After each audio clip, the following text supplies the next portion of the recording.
अभी यहाँ पे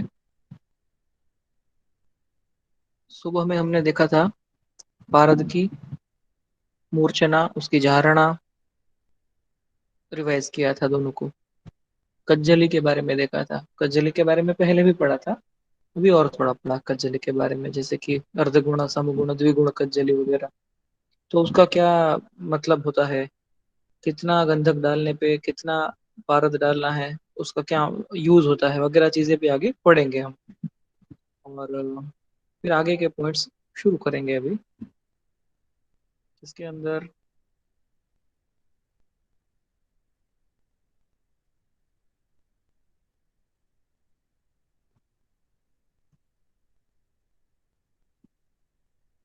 ये रस औषधि का क्लासिफिकेशन, इसमें सबसे पहला है खलवीय रस, है ना।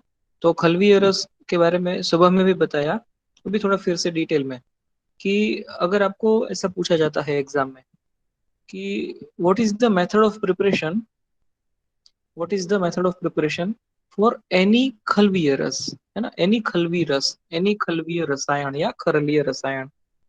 तो आपको इजीली याद रहेगा, आपको लिखना भी आना चाहिए कि एक खरल लेना है, बत्ता लेना है, और उसके अंदर सारे इंग्रेडिएंट्स मिला के बस पीस लेना है, उसको ट्रिचुरेट कर लेना है, अच्छे से मिला लेना है, एक जान कर लेना है सभी चीजों को, तो फिर वो दवाई बन गई। और उसके लिए हम यहाँ पे उसकी डेफिनेशन देखेंगे कि खलवीय रसायन, या फिर उसको खरलीय रसायन भी बोलते हैं, खलव में या फिर खरल में उस रसायन को बनाया जाता है। उसकी जो मेथड ऑफ प्रिपरेशन है वो खरल के अंदर है, तो उसी को बोलते हैं खरलीय रसायन। डेफिनेशन में क्या लिखा है, फॉर्मुलेशन, फॉर्मुलेशन यानी कि दवाइयाँ, हमारे अलग अलग इंग्रेडिएंट्स को एक साथ में लेकर जो हम दवाई बना लेते हैं उसी को बोलते हैं formulation. Which are prepared in a खरल, एक खरल लेते हैं, खरल यानी कि मोर्टार एंड पेस्टल, खांडनी दस्तों जो हम लेते हैं, उसके अंदर हमारे जितने भी इंग्रेडिएंट्स है, पारद है, गंधक है, और भी जो कुछ भी है, वो सब लेके क्या करना है, उसको सिंपली ट्रिचुरेट करना है, ट्रिचुरेट करना है यानी कि पीसना है उसको, सभी इंग्रेडिएंट्स को चूर्ण फॉर्म में लेना है, ये बेसिक है। चूर्ण क्या है ये हम पहले सीख चुके वैशेच्य कल्पना में, है ना, पाउडर फॉर्म में लेना है, फिर उसको अच्छे से मिक्स कर देना है। कब तक मिक्स करते रहना है, कब तक ट्रिचुरेट करते रहना है, पीसते रहना है, till attainment of chief desired characteristics, है ना। चीफ डिजायर्ड कैरेक्टरिस्टिक, ऐसे लक्षण मोटे तौर पे जो हमें चाहिए वो मिल जाए, हमें जैसे लक्षण चाहिए उसमें वैसे लक्षण मिल जाए, उसी को बोलते हैं सीडीसी, चीफ डिजायर्ड कैरेक्टरिस्टिक्स। ये शब्द आपने अपनी जर्नल में भी पढ़ा होगा, है ना, आपके रस विशेषज्ञ के जर्नल में, शायद पिछले साल भी क्रिया की जर्नल में, या इस साल और भी दूसरी जर्नल में ये शब्द आता होगा, सीडीसी। सीडीसी यानी कि चीफ डिजायर्ड कैरेक्टरिस्टिक्स, हमें उसके जो लक्षण चाहिए, अंतिम लक्षण, वो मिल जाए, तब तक हमें इस प्रोसेस को कंटिन्यू रखना है।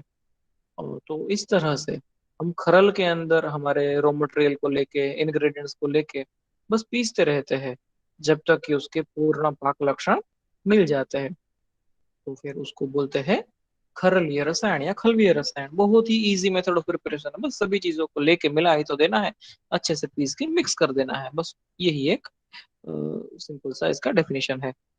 आगे बढ़ते हैं उसके टाइप्स।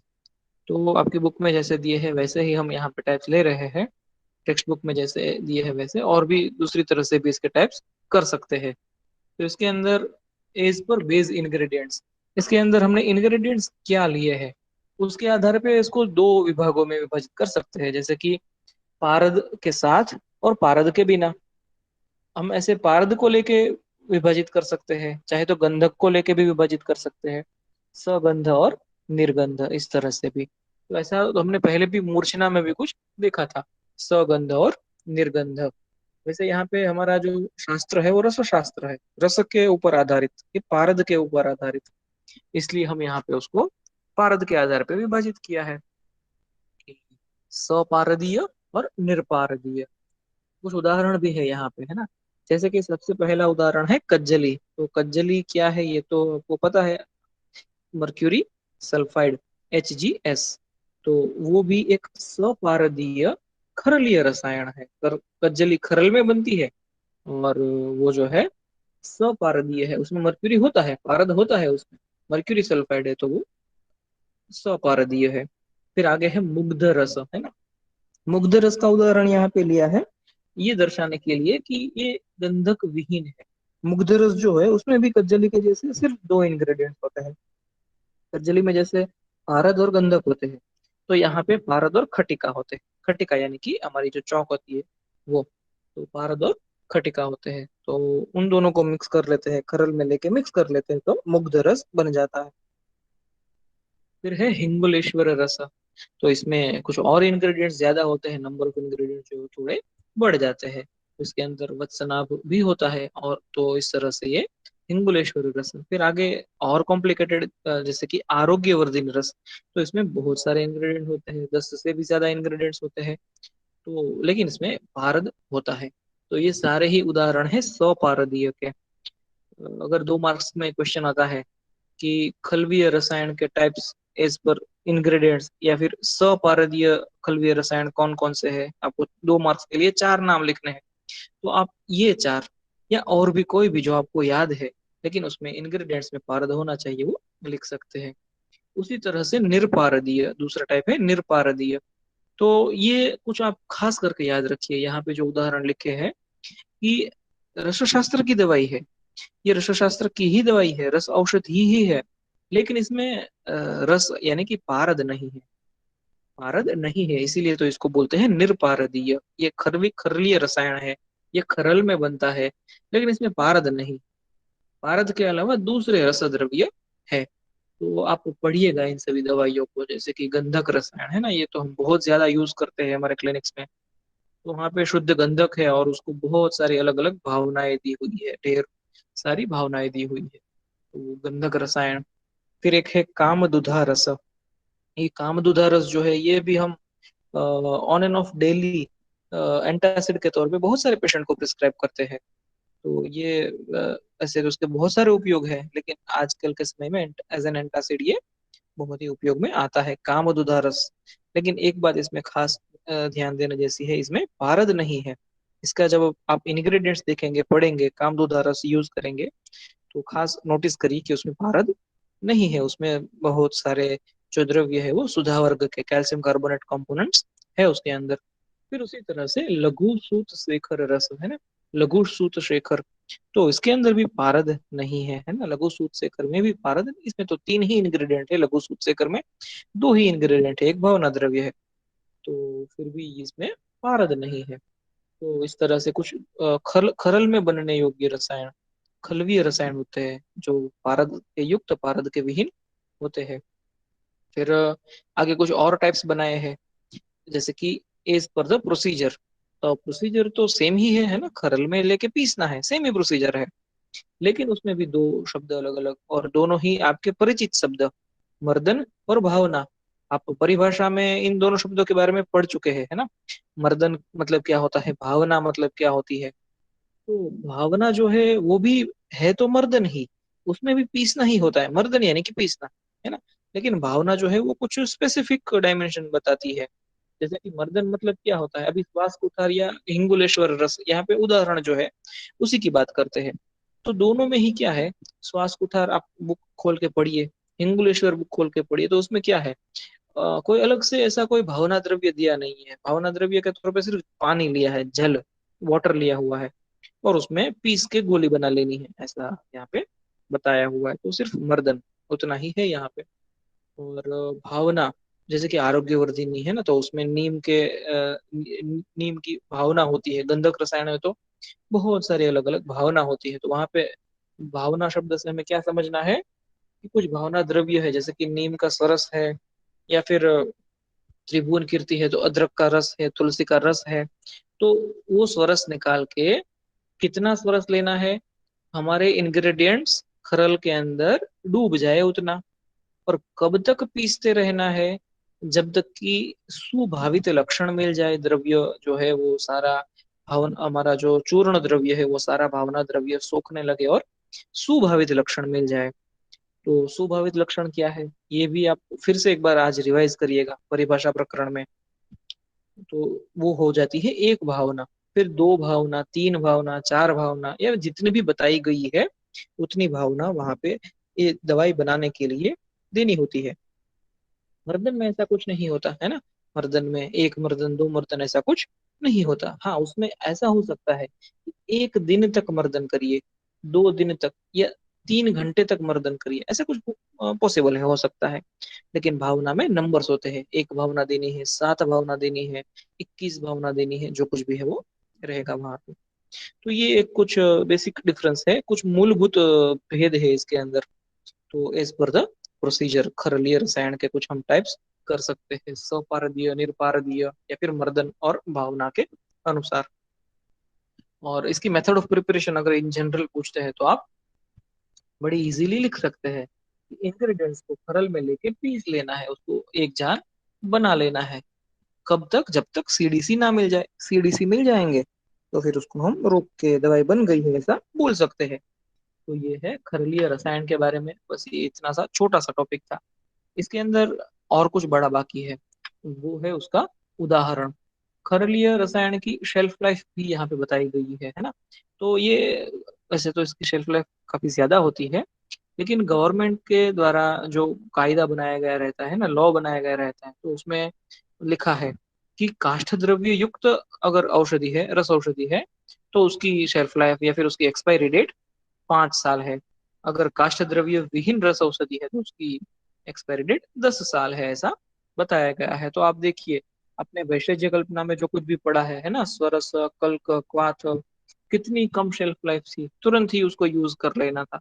या फिर दूसरे भी अवलेह वगैरह जो 2 साल तक, 1 साल तक चलते थे।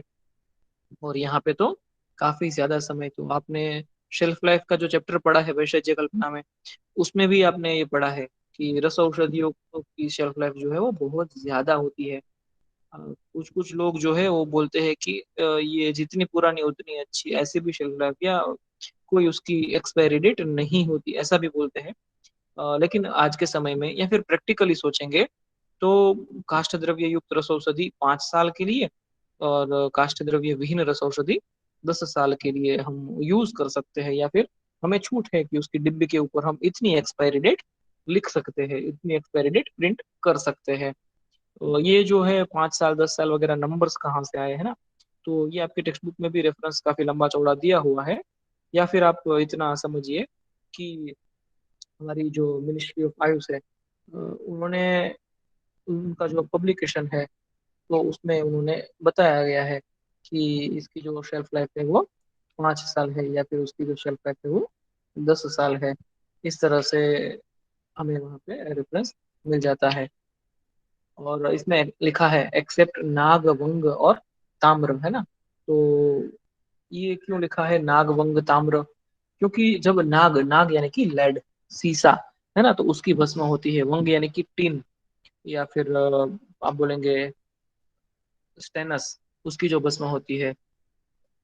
ताम्र, कॉपर की जो भस्म होती है। ये भस्में ऐसी होती है, ये 3 भस्में स्पेसिफिकली, ये 3 भस्म ऐसी होती है, इसको लगभग 3 साल के बाद, 3.5 साल के बाद, 4 साल के बाद फिर से कुछ ना कुछ पुट देने पड़ते हैं, वरना ये जो है अपनी भस्म परीक्षा छोड़ देती है। ये निर्जीव हो जानी चाहिए ना, ये भस्म हो जानी चाहिए, लेकिन ये फिर से जिंदा हो उठती है, ये फिर से सजीव हो जाती है। इसमें मतलब क्या होता है कि कुछ फ्री पार्टिकल्स, इसकी जो मेटल है उसके कुछ फ्री पार्टिकल्स इसमें फिर से मिलने लगते हैं। तो इसलिए उनको 10 साल तक तो हम नहीं दे सकते, 3 साल या 5 साल तक की ही एक्सपायरी डेट दे सकते हैं। जहाँ कहीं पे भी यहाँ पे नाग भस्म, वंग भस्म, ताम्र भस्म एक इंग्रेडिएंट में बड़े प्रोपोर्शन में है, तो वहाँ पे हम उसको 10 साल तक यूज नहीं कर सकते, और करना भी नहीं चाहिए। और काष्ठ द्रव्य मतलब क्या, ये तो आपको पता ही होगा, हमने वैशेज्य घटना में काफी सारा पढ़ चुका है ना। वनस्पति जन्य द्रव्य यानी कि काष्ठ द्रव्य। तो कुछ रस औषधियां ऐसी भी होगी कि जिसमें काष्ठ द्रव्य नहीं है, या फिर रस द्रव्य का ही प्रमाण बहुत ज्यादा है, तो वहां पे उसको 10 साल की एक्सपायरी डेट भी मिलेगी। तो आपके घर में जो कोई भी आयुर्वेदिक दवाइयाँ पड़ी होगी, आप उसकी डिब्बी घुमा के देखिए, उसमें एक्सपायरी डेट 1 साल लिखी है, 2 साल, 5 साल, 10 साल, है ना। आज आपका ये होमवर्क है, आपको सिर्फ करना है, मुझे कुछ फोटो निकाल के भेजना नहीं है, बस आपको करना है। आपके घर में जो कुछ भी आयुर्वेदिक दवाई पड़ी है, रस औषधि है अगर, तो आप देखिए उसमें एक्सपायरी डेट 5 साल है या 10 साल है या कुछ और है, उससे कम है उससे ज्यादा है, अब देखिएगा आज। फिर आगे बढ़ते हैं। उदाहरण, तो हमने यहाँ पे एक उदाहरण है ना हमारे सिलेबस में लिया हुआ है कि खलवीय रस का उदाहरण है त्रिभुवन कीर्ति रस। खलवीय रसायन का उदाहरण यहाँ पे क्या लिया है, त्रिभुवन कीर्ति रस। तो हम उसी उदाहरण को लेके समझते हैं आज त्रिभुवन कीर्ति रस को। और अनेक अनेक खलवीय रसायन है, वो आपको पढ़ने हैं, कैसे पढ़ने हैं, यूज करने हैं, कैसे यूज करना है, वो भी आगे आगे समझते जाएंगे। लेकिन एग्जाम पर्सपेक्टिव से हम सिर्फ इसी एक के ऊपर फोकस करेंगे, आपके सिलेबस में जितने लिखे हुए उसके ऊपर फोकस करेंगे। लेकिन सचमुच में उससे बहुत ज्यादा दवाइयाँ के बारे में सीखेंगे, उनको यूज करना सीखेंगे। अभी त्रिभुवन कीर्ति रस है ना, तो देखिए यहाँ पे जो रेफरेंस लिया हुआ है मैंने, वो आपकी इंग्लिश टेक्स्ट बुक में से लिया हुआ है, रसामृतम में से। तो रसामृतम मतलब कौन सी बुक, ये भी आपको याद होना चाहिए। रसामृतम है ना, किसी को अगर पता है तो उनके ऑथर का नाम बताइए, रसामृतम के ऑथर कौन है, आप चैट में बताइए। अभी यहाँ पे इसका जो श्लोक है वो समझेंगे, और फिर उसके इंग्रेडिएंट्स, उसके मेथड प्रिपरेशन, उसका खास करके उसका यूज हम समझेंगे। तो यहाँ पे सबसे पहला लिखा हुआ है हिंगुल। हिंगुल है ना, तो अभी यहाँ पे देखिए पारद नहीं है, लेकिन है हिंगुल। अलग से पारद यहाँ पे ऐड किया नहीं है, लेकिन हिंगुल के अंदर पारद आ जाता है। हिंगुल जो है वो क्या है, मर्क्यूरी सल्फाइड है। कुदरत में से जो मर्क्यूरी सल्फाइड हमें मिलता है लाल रंग का, उसी को हिंगुल बोलते हैं। ये हिंगुल एक द्रव्य के तौर पे पढ़ना बाकी है हमें, आगे हम पढ़ेंगे जब हम सभी रस द्रव्य पढ़ेंगे तब। लेकिन आप याद रखिए, हिंगुल, हिंगुल यानी कि मर्क्यूरी सल्फाइड, इसको हम बोलते हैं सिन्नाबार। सिन्नाबार या फिर सेंग्रफ, उर्दू में या हिंदी में बोलते हैं सिंगरफ, या फिर संस्कृत में बोलते हैं हिंगुल। तो ये एक इसका इंग्रेडिएंट है, शुद्ध हिंगुल हम यहाँ पे लेते हैं। फिर हिंगुलम च विषम व्योषम, तो आगे और इंग्रेडिएंट क्या है, विष। तो कहीं पे भी इस तरह से लिखा हुआ रहेगा ना, आपको बहुत सारे श्लोक में मिलेगा कि विष। तो विष, इस शब्द से आपको समझना है वत्सनाभ। आगे हम बहुत सारे रसद्रव्य पढ़ने वाले हैं, जिसमें वर्ग होंगे, महारस, उपरस, साधारण रस। तो उसमें विष वर्ग, उपविष वर्ग ये भी है, विष और उपविष। तो विष वर्ग में आप पढ़ेंगे आगे जाके कि बहुत सारे विष द्रव्य है, 9 विष द्रव्य है, लेकिन उसमें से 8 विष द्रव्य हम यूज नहीं करते, सिर्फ एक ही विष द्रव्य यूज करते हैं, और वो है वत्सनाभ। तो हमें समझ लेना है ये, इसको आप अनुक्त या फिर लेशोक्त बोल सकते हैं ना, लिखा नहीं है लेकिन हमें समझ लेना है कि विष मतलब वत्सनाभ यहाँ पे हमें लेना है। और वत्सनाभ क्या है, शायद आप द्रव्य गुण में पढ़ चुके होंगे। अगर वत्सनाभ के बारे में द्रव्य गुण में नहीं पढ़े हैं, तो आप आज गूगल में सर्च कर लीजिए, आपकी द्रव्य गुण की बुक में देख लीजिए कि वत्सनाभ ये एक कैसा विषय द्रव्य, बहुत ही जहरीला द्रव्य है। और रसशास्त्र में भी हम वत्सनाभ के बारे में काफी कुछ पढ़ेंगे, आपने लैब में भी काले रंग का वत्सनाभ के मूल देखे होंगे। और फिर आगे है विष। विष के बाद है व्योष, है ना। तो व्योष जो है, आपको इस संज्ञा के बारे में शायद पता होगा, व्योष यानी कि त्रिकटु। त्रिकटु जो है उसी को व्योष बोलते हैं। तो यहाँ पे है शोंठी, मरीच और पिप्पली। तो हिंगुल, विष यानी कि वत्सनाभ, व्योष यानी कि शोंठी, मरीच, पिप्पली। तो व्योष शब्द से 3 इंग्रेडिएंट लेते हैं हम, शोंठी, मरीच, पिपली, तीनों ही अलग अलग लेते हैं, है ना। व्योष शब्द से हम तीनों ही अलग अलग, त्रिकट चूर्ण नहीं लेते, लेकिन तीनों ही अलग अलग चूर्ण लेते हैं। बाद में है टंकण। तो टंकण क्या है, मैं समझता हूँ आपको याद होगा, आपने प्रैक्टिकल किया है टंकण शोधन का। आपका रस शास्त्र के जितने भी प्रैक्टिकल हुए हैं उसमें सबसे पहला प्रैक्टिकल टंकण शोधन का, है ना। कांक्षी और टंकण का शोधन किया था, सफेद रंग का आपको पाउडर मिला था, बोरेक्स है ना, आपको टुकड़े मिले थे, फिर आपने उसको पाउडर बना के गर्म किया था, वो टंकण बोरेक्स। या फिर जिसको हिंदी में बोलते हैं सुहागा, टंकण जिसको हिंदी में बोलते हैं सुहागा। तो वो लेते हैं यहाँ पे एज एन इंग्रेडिएंट। और बाद में है मागधी शिफा। मागधी शिफा यानी कि पिपली मूल। कुछ कुछ बुक्स में रेफरेंस में आपको मागधी शिफा का मतलब पिपली ऐसा मिलेगा। मैं समझता हूँ कि पिपली मूल यहाँ पे हम लेते हैं, तो पिपली मूल यहाँ पे लिया जाएगा। और तो इस तरह से यहाँ पे एक ही वनस्पति के दो प्रयोज्यांग है यहाँ पे। देखिए शुंठी मरीच पिपली में तो पिपली के फल लेंगे, और यहाँ पे फिर उसके मूल भी लेंगे। तो ये हिंगुल वचनाभ, शुंठी मरीच पिपली और टंगण पिपली मूल, तो ये जो 7 द्रव्य है, टोटल 7 इंग्रेडिएंट्स हो गए। इन सभी को ईच 1 पार्ट प्रमाण में लेना है। समझ लीजिए कि हमने सातों ही इंग्रेडिएंट 10-10 ग्राम प्रमाण में ले लिए हैं। सातों ही इंग्रेडिएंट 10-10 ग्राम प्रमाण में ले लिए, तो टोटल क्या हो गया, 70 ग्राम। इन सभी को अपने शुद्ध प्यूरिफाइड फॉर्म में, अपने पाउडर फॉर्म में यूज करना है। तो हिंगुल हिंगुल की जो कुछ भी शोधन मेथड होगी, प्यूरिफिकेशन मेथड होगी, नींबू के रस में मर्दन करना वगैरह, खट्टे द्रव्य में मर्दन करना, तो उसको हम शुद्ध कर लेंगे। वत्सनाभ बहुत जहरीला द्रव्य है, तो उसको हम बहुत अच्छे से दूध में, गौमूत्र में वगैरह जो कुछ भी शोधन करना है करेंगे।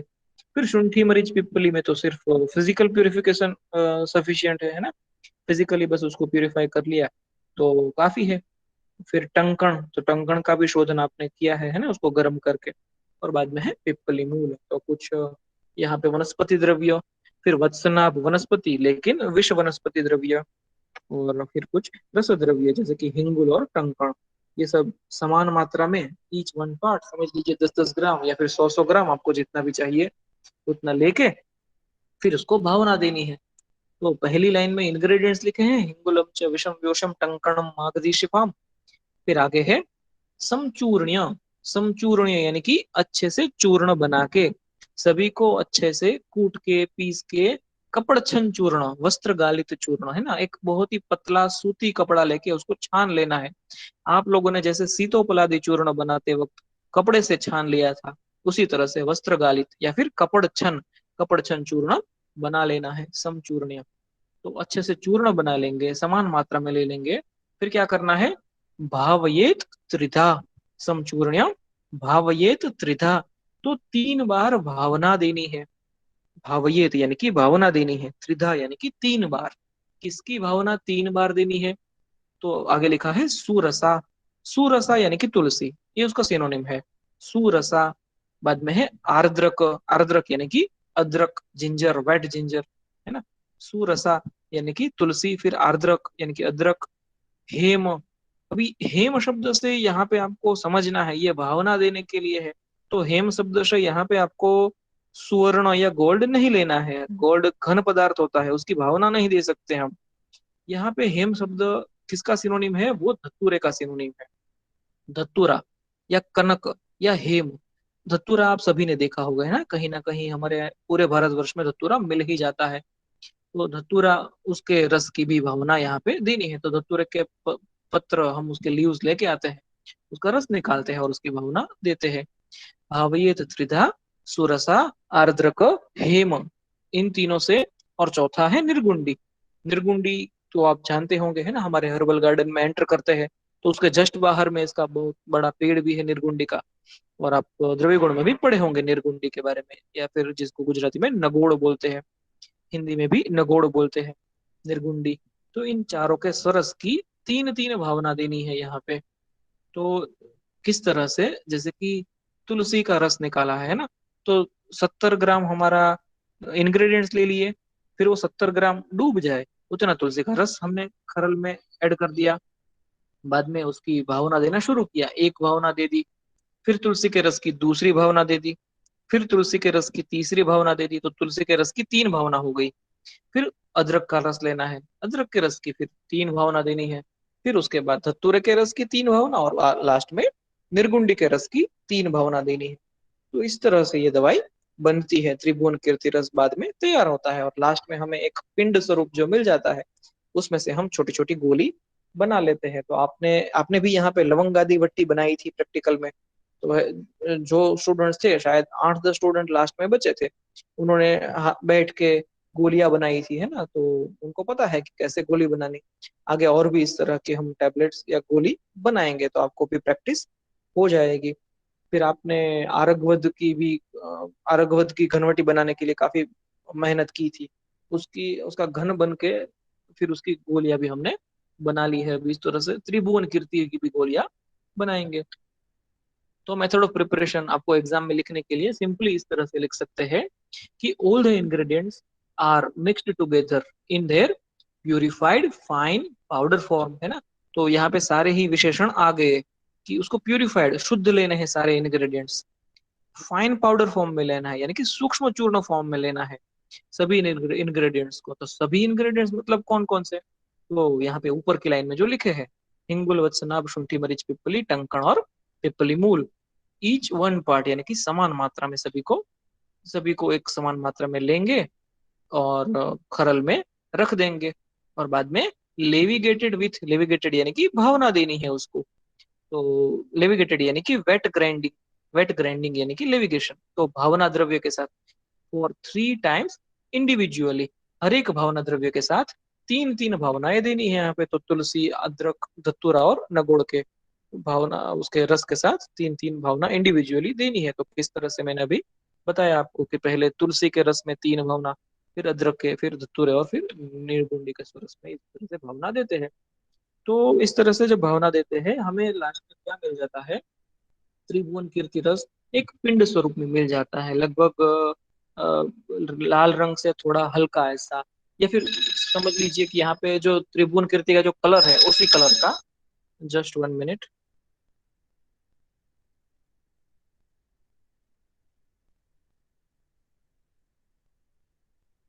त्रिभुवन कीर्ति रस जो है आपको मिल जाता है रेड कलर से थोड़ा लाइट कलर ऐसा, या फिर आप बोलेंगे कि ब्रिक रेड कलर, है ना, ईंट के जैसा रंग मिल जाता है आपको त्रिभुवन कीर्ति रस। आप एक काम करिएगा, जो भी आपके घर के पास आयुर्वेद दवाई की दुकान है आप खरीद लीजिए एक बार, छोटी डिब्बी ले लीजिए, 30 रुपए 40 रुपए की आ जाएगी। और देख लीजिए, खाना मत, इसमें विष द्रव्य है, वत्सनाभ है। सोच समझ के संभाल के जब आपको इस्तेमाल करना आ जाए तब आप उसको यूज करिए, है ना। कलर देखने के लिए, पैकिंग कैसा होता है, डिब्बे कैसी होती है देखने के लिए आप त्रिभुवन कीर्ति रस को देख लीजिए, टैबलेट्स उसकी देख लीजिए।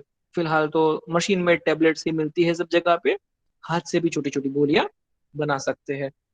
डोज क्या है इसका, इस दवाई को देने का डोज, तो 1 रत्ती से लेके 2 रत्ती तक। हमने भैषज कल्पना में जनरल डोज पढ़ा था, है ना। हमेशा दवाई का जो थेरापेटिक डोज है, जनरल डोज है, वो 2 बार लिखा जाता है। जैसे कि एक छोटा डोज और एक बड़ा डोज, है ना। तो वो मिनिमम है और वो मैक्सिमम है। इस तरह से हमेशा ही 2 डोज मिलते हैं, फिर उसमें से हम अपना जनरल डोज में से हम अपना प्रिस्क्रिप्शन डोज बनाते हैं। तो 1 रत्ती देना है या फिर 2 रत्ती देना है, किस तरह से देना है।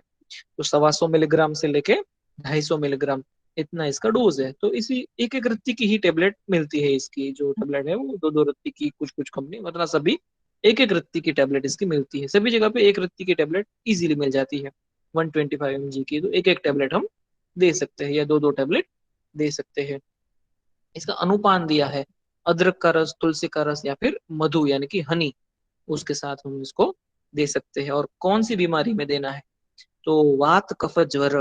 अभी ये क्या है वात कफ ज्वर, ये तो आपको रोग निदान में ही पड़ता है ना, कि कैसे डायग्नोस करना है कि ये ज्वर वात कफ ज्वर है ना। आप ज्वर तो पढ़ चुके हैं। फिर सन्निपात ज्वर, सभी दोषों से युक्त जो ज्वर है, सन्निपात ज्वर, है ना। बाद में तरुण ज्वर, नया नया जो बुखार आया है, अभी अभी जो बुखार आया है नया नया, ऐसा फीवर, तो उसको बोलते हैं तरुण ज्वर। तो ऐसी बीमारियों में इसको दिया जाता है। और क्लिनिकल एक्सपीरियंस में बताऊं अगर मैं, तो खास करके हम फीवर को, पायरेक्सिया को, हाइपर पायरेक्सिया जो हुआ है, टेम्परेचर बढ़ गया है, उसको कम करने के लिए इसका उपयोग करते हैं। ये क्या कैसे करता है कि अगर हमने पेशेंट को त्रिभुवन कीर्ति टेबलेट दी है, 1 टेबलेट, या जरूरत पड़ने पे 2 टेबलेट भी दी है, तो ये तुरंत ही टेम्परेचर को कम कर देता है, पसीना लाता है। इसका ये लक्षण है, जब हम पेशेंट को ये दवाई देते हैं तो पसीना लाके बुखार को उतार देता है।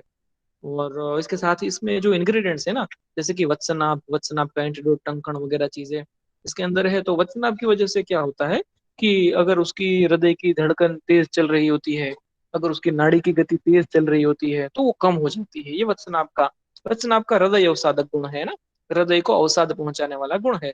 तो दोष नहीं है, गुण है, हम उसको यूज करते हैं। तो इसलिए इस तरह से हम त्रिभुवन कीर्ति का उपयोग करते हैं। वैसे जब आप त्रिभुवन कीर्ति का उपयोग बहुत बार करने लगते हैं, तब आपको अच्छे से उपयोग आ जाएगा। तो सिर्फ ज्वर में नहीं, आप सभी तरह के वात विकारों में इसका उपयोग कर पाएंगे। सभी वात विकारों में ये बहुत ही उपयुक्त है ये।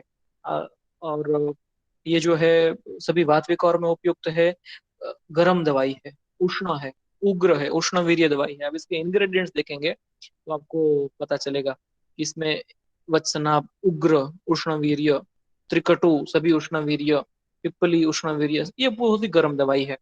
तो ये कफ के रोगी को तो हम कफ दोष वाले रोगी को तो निर्भय होके दे सकते हैं। अगर सर्दी खांसी नजला जुकाम ऐसा कुछ है, निर्भय होके हम 2 टेबलेट भी दे सकते हैं इसको। लेकिन अगर कहीं पे कफवात का रोगी है तो संभाल के 1 टेबलेट देनी चाहिए। पित्त का रोगी है, पित्त प्रकृति का या अनुपित्त अनुबंधी है उसकी बीमारी, तो फिर हमें अगर जरूरी है त्रिभुवन कीर्ति देनी ही है तो देनी चाहिए। लेकिन साथ में कुछ पित्त शामक दवाई जैसे कि प्रवाल पिष्टी वगैरह देना चाहिए साथ साथ में। तो जो है ये अच्छे से काम करेगा। और फिर कफ युक्त जो ज्वर होता है, फिर और कुछ मॉडर्न डायग्नोसिस भी आप इसके साथ साथ में ले लीजिए, जैसे कि न्यूमोनिया होता है, फ्लू होता है, इन्फ्लुएंजा होता है, और भी बहुत सारी बीमारियां होती है। बहुत सारे वायरल फीवर होते हैं। इन सभी में सिम्टोमेटिक रिलीफ के लिए और खास करके तो नाड़ी की गति कम करने के लिए, शरीर के अंदर के जो उसका रिस्पॉन्स है उसको अच्छे से देने के लिए ये बहुत ही अच्छी तुरंत ही असर करने वाली दवाई है ये त्रिभुवन कीर्ति। हाँ, मैं इसका जो है आपको फोटोग्राफ भी एक बार दिखाता हूँ, ताकि ये मैंने यहाँ पे 2 फोटोग्राफ लिए हैं। एक दूध पापेश्वर फार्मेसी का है, दूसरा बैद्यनाथ फार्मेसी का है। दोनों ही अच्छी रेप्यूटेड फार्मेसी है। और इसके अलावा और भी बहुत सारी है, जैसे कि डाबर की मिलती है, पतंजलि की मिलती है। सभी अच्छी दवाई बनाते हैं वो, है ना। तो जो कोई भी रेप्यूटेड फार्मेसी है उसकी दवाई आप लीजिए, आपको जो भी आपके घर के पास मिलती है वो लीजिए, देखिए। अभी यहाँ पे देखिए त्रिभुवन कीर्तिरस वैद्यनाथ है ना, उसमें तो डिब्बे के ऊपर ही लिखा हुआ है कि सर्दी जुकाम ज्वर वेदना, वेदना यानी कि किसी भी तरह के पेन में भी उपयोगी है।